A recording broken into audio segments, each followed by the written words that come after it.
Lessons I've learned over the years on finding and using my voice on this episode of the Speaking Your Brand podcast. More and more women are making an impact by starting businesses, running for office, and speaking up for what matters. With my background as a TV political analyst, entrepreneur, and speaker, I interview and coach purpose-driven women to shape their brands, grow their companies, and become recognized as influencers in their field. This is Speaking Your Brand, your place to learn how to persuasively communicate your message to your audience. For the first time in over 10 years of doing political analysis on TV news, I had to ask for a retake. It was election night, November 8th, 2016. I was sitting in the cavernous, frigid studio that the NBC news station had converted into their political headquarters for election coverage. Usually, I was cold, but not tonight. The jacket I brought to put over my sleeveless dress had been tossed aside, and the blanket, a tip from the anchor women, that I usually hid underneath the table over my legs was out of sight.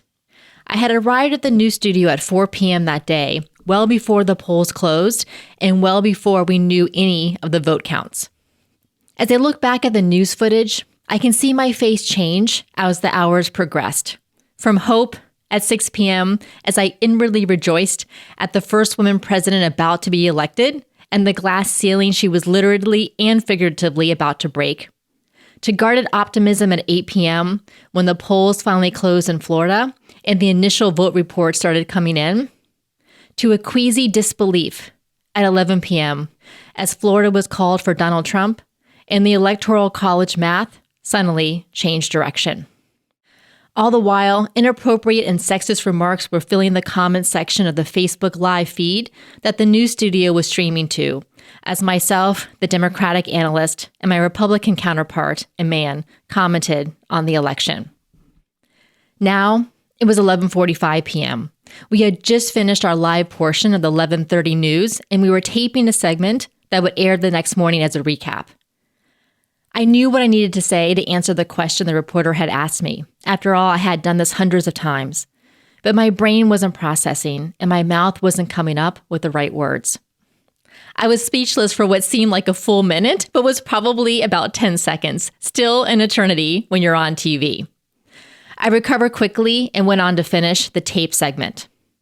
I realized later that I was in a state of shock, as many Americans, especially women, were at the time.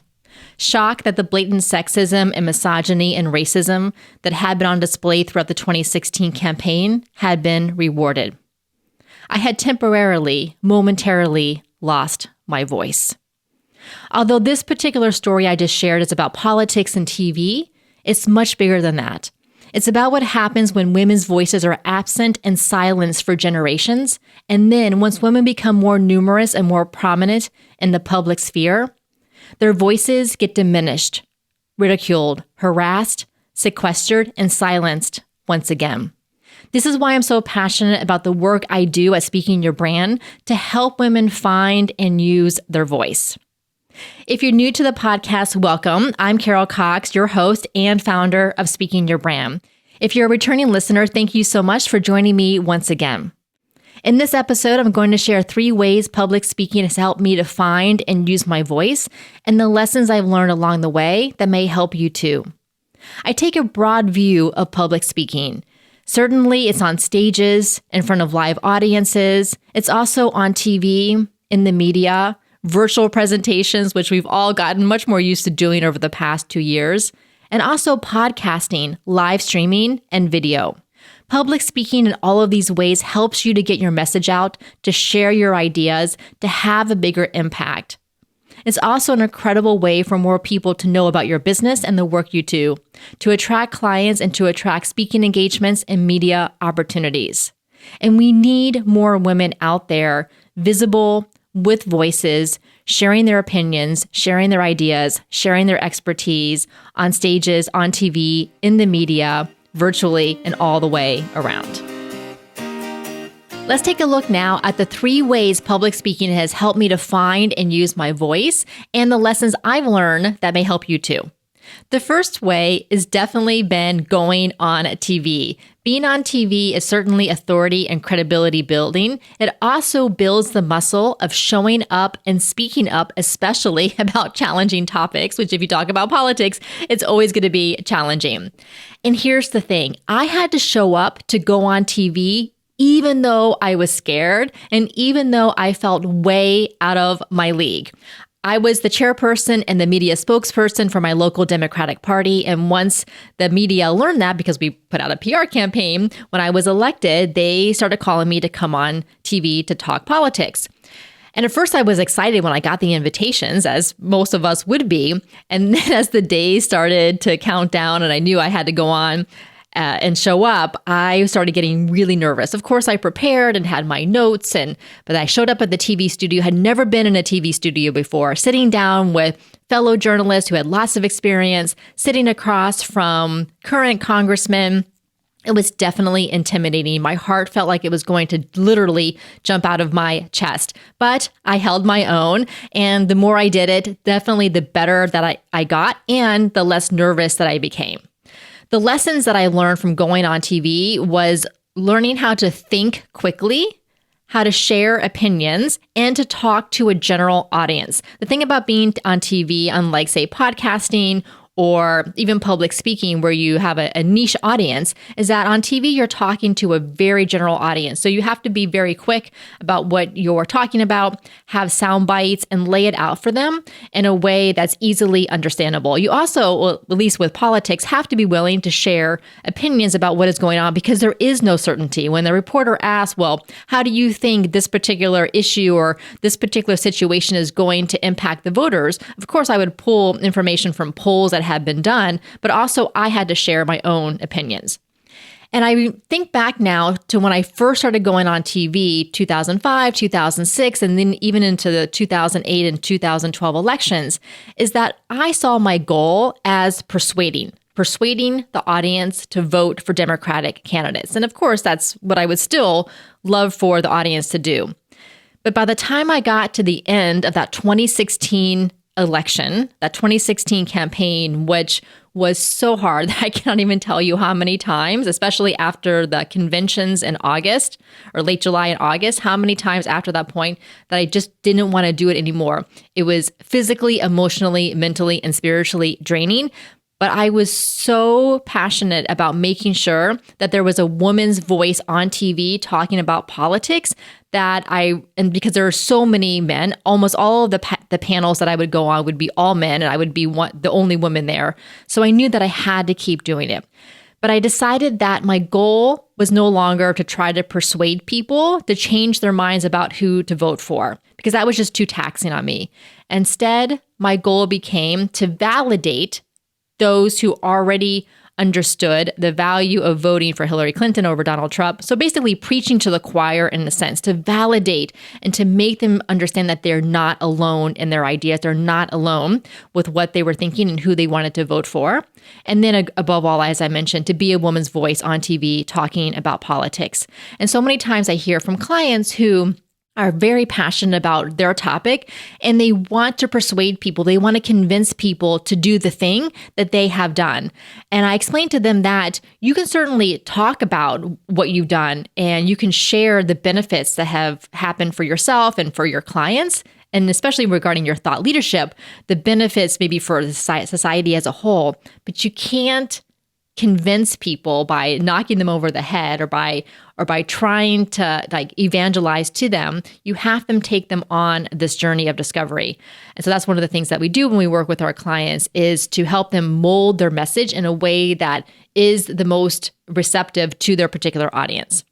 Here's one more lesson about going on TV is don't read the comments. As I mentioned in the opening story, if you are a woman, and especially if you're a woman of color, and if you go on TV, because it's a public medium, you're going to find so many just people, trolls who will be on social media, whether it's a Facebook live feed or Twitter or so on, and just don't read the comments. I did an episode back at the end of last year, number 253, with one of my clients, Dr. Christina Madison, who's been on TV over 200 times since the pandemic started. She's a public health pharmacist, and we agreed not reading the comments is the best way to go.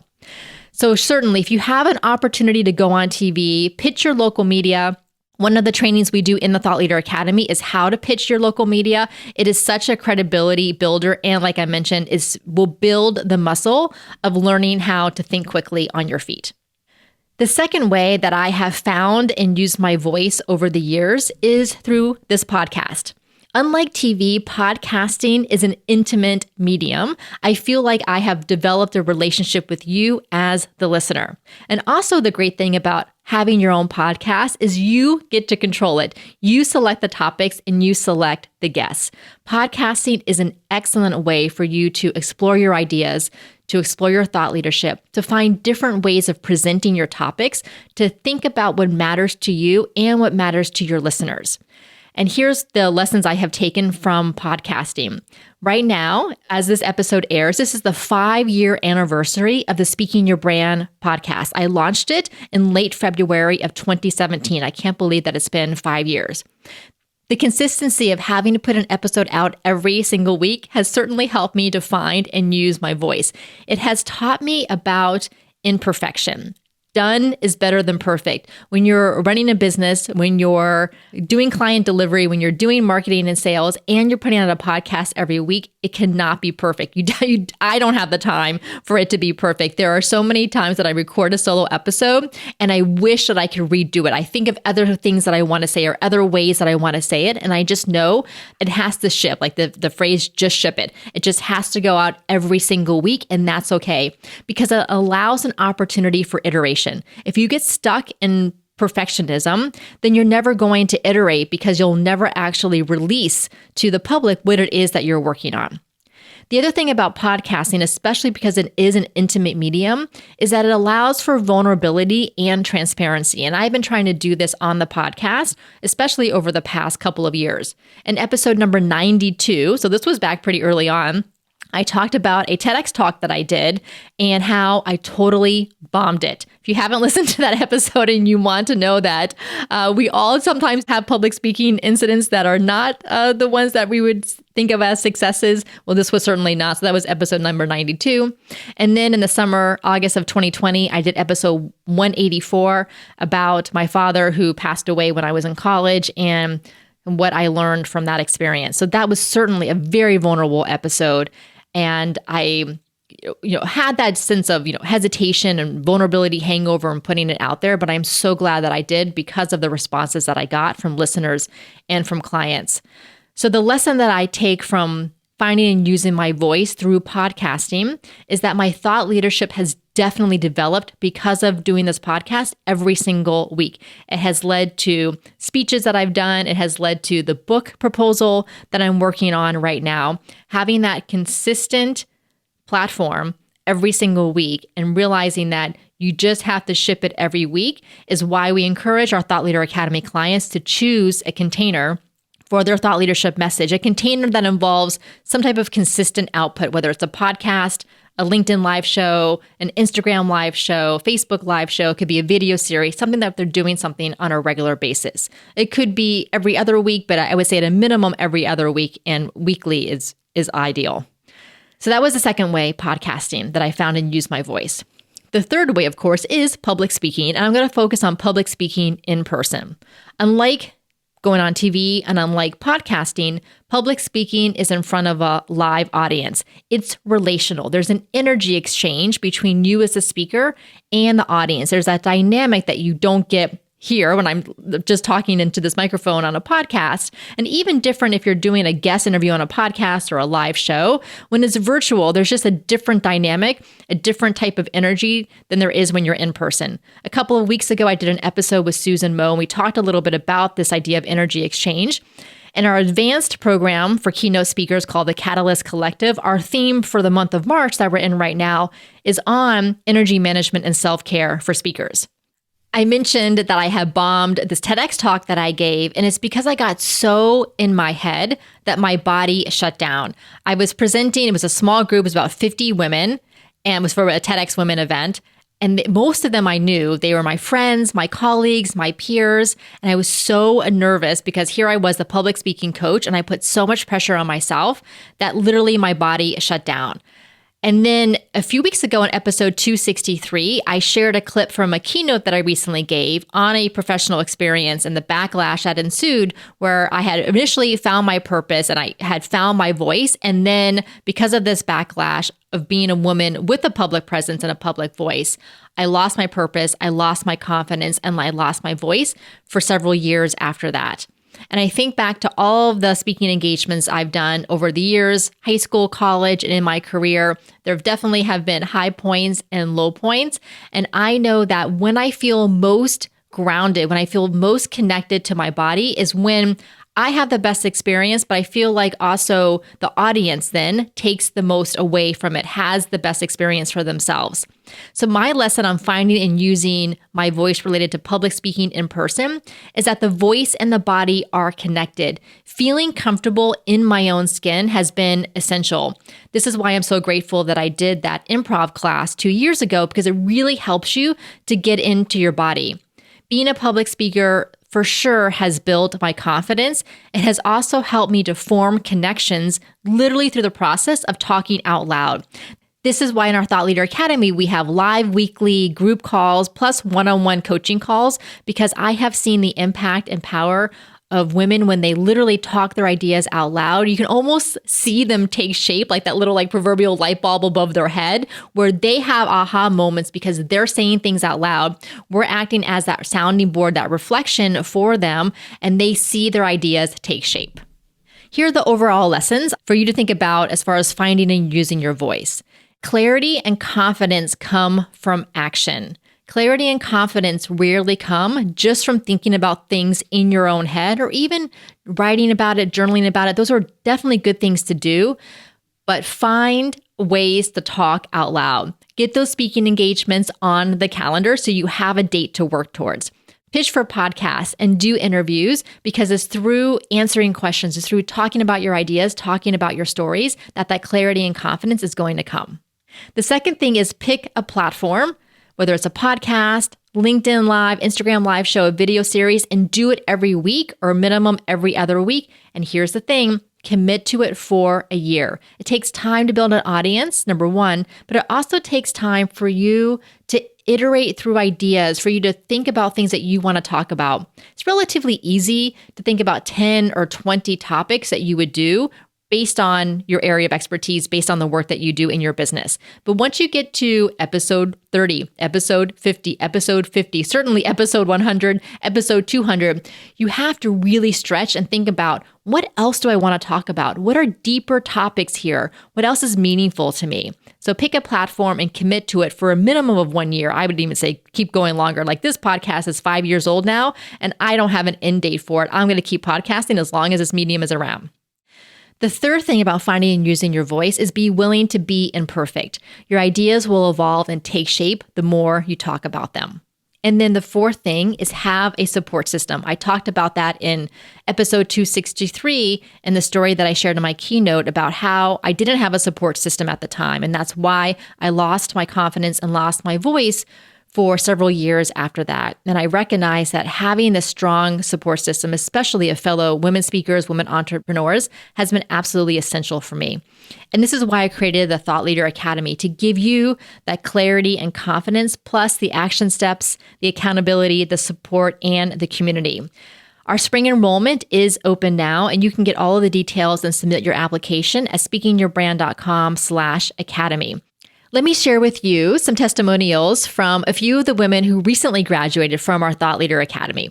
The first one up is Dr. Karen Beard, and she said that the Thought Leader Academy is the best learning experience online ever. And she put ever in all caps. And she said, I've attended many, and that the Thought Leadership gang and her are joined at the hip now. Shell Phelps shared on LinkedIn that it was an experience, the Thought Leader Academy, that changed my world around. I'm so thankful for this group, your coaching, and sharing such incredible insights with us. Such an empowering experience. Thank you to all the women that took this journey. And then Ashley Rennie shared this on LinkedIn and in a blog post. She said that yesterday, which was the graduation call when she wrote this post, ended one of the greatest gifts I've ever given myself. I graduated from Speaking Your Brand's Thought Leader Academy. She said, while it's the end of the 4-month journey I've been on, I also know that it's just the beginning of my thought leadership journey, and I'm so excited that I can pop.